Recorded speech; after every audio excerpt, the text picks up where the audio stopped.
In this video, I'm going to tell you exactly how I faked my death and what happened in the aftermath. The trial for the charges related to the guns that were found in my attic was scheduled for April 5th, 2004. That morning, some of my family members and my girlfriend went to the court and waited for me to show up. While they were waiting for me to show up, my girlfriend told them a story which she thought might explain why I was kind of late. And the story went like this. John came back to the hotel yesterday with a ring. He actually got down on his knee and asked me to marry him. But I told him that if he got convicted today, I wouldn't be able to wait for him.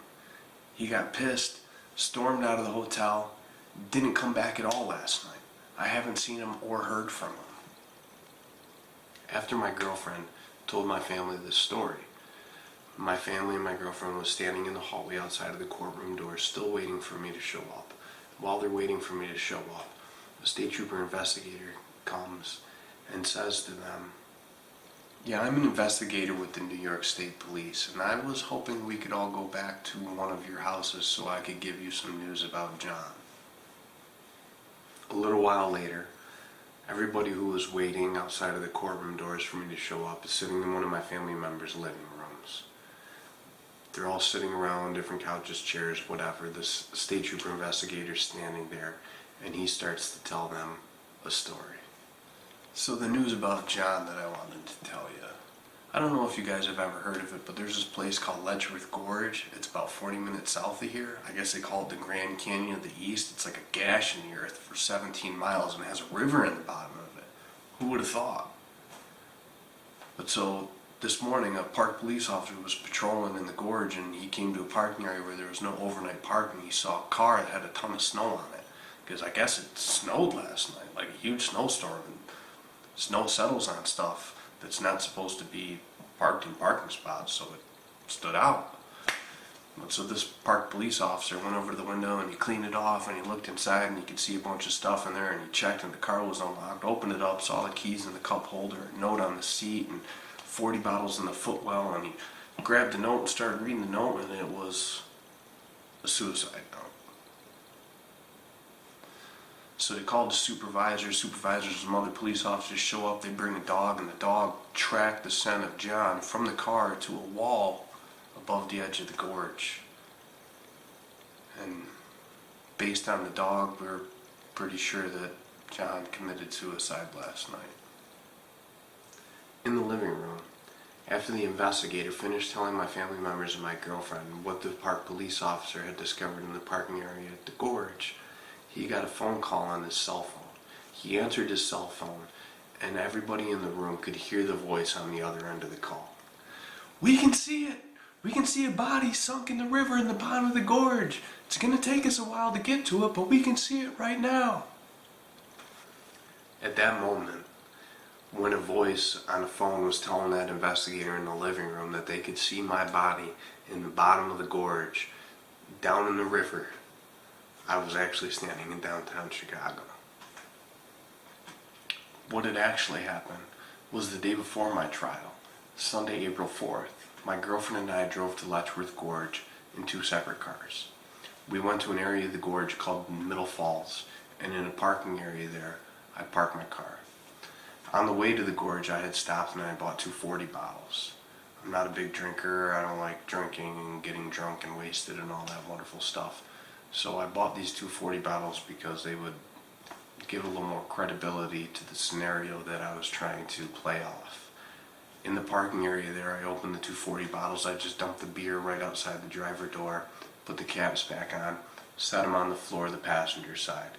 I took a pen and piece of paper, wrote out a suicide note, put it on the passenger seat, took the keys out of the ignition, put them in the cup holder, got out of the car, shut the car and left it unlocked. I wanted the car to be found like that with those items in it unlocked. Not far from my car was a wall about knee high, and on the other side of this wall was a straight drop down to the river. This section of the river was just upstream of the Middle Falls, so the water would flow from this area right over the waterfall. I stood at the wall. I took a yellow and blue jacket that I had, I just dropped it right over the wall into the water. I walked along the wall following the jacket as it flowed in the river.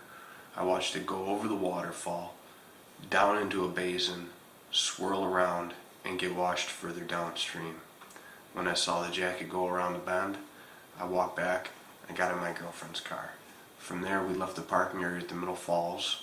We drove straight back to our hotel suite in Monroe County. Back at the hotel, we had pre-planned everything. If I was actually committing suicide, I wouldn't take my toothbrush, I wouldn't take my deodorant, I wouldn't take my underwear. Everything would be left there just like I was coming back to the hotel.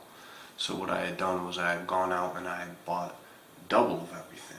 I had deodorant I was taking with me, toothbrush I was taking with me, clothes I was taking with me. I went to Goodwill and bought a suitcase, and went to the store and bought clothes, everything that I would need. So when I walked out of the hotel that day, everything stayed in the hotel just like I was coming back to it, which is how it would look if somebody was actually committing suicide. My girlfriend and I, we then went through the room and sanitized the room. Anything that I might have written down notes on, or that she had logged information, like from the girl in Vancouver, emailing her back and forth like she was me, everything got taken out of that hotel room. We went to a dumpster somewhere else, threw it all away, so nothing was on site there. There was no notepads that they could do some CSI work and read the indentations on. Everything was gone. The room was sanitized. In addition to setting up everything in advance that I would need to take with me, I had also walked around the hotel and looked to see where there might be video cameras. I wanted to be sure that I couldn't be seen on video at any point after I was supposedly dead, because that would just blow the whole scenario out of the water. 2004, video cameras were not that popular and common as they are now, and this hotel had side doors and back doors and everything else. And I found a way in and out of the hotel where I would not be on video camera at all. Back at the hotel, we had a couple of hours together. Then I called the taxi to come pick me up and take me to Greyhound Station in downtown Rochester. I left the hotel, wasn't caught on camera at all, and as I was getting in the taxi, it had started to snow. It was turning into a real good snowstorm, and I look over and there's my girlfriend standing in the parking lot watching me get in the taxi in this falling snow. And that was my last image of her as I was running. The taxi took me from the hotel to the Greyhound bus station in downtown Rochester. A couple days before, I had bought a bus ticket. Now, I didn't buy this bus ticket in my name because I didn't know what the police would be searching for and whether or not they would contact Greyhound and say, hey, do you have somebody under this name who bought a bus ticket? And back then, surprisingly, they didn't ask me for ID when I bought the bus ticket. I went to the window, I bought a bus ticket, I gave them the name that I wanted on the bus ticket, they gave it to me. And my entire trip west, nobody stopped me and said, hey, do you have ID that matches this name?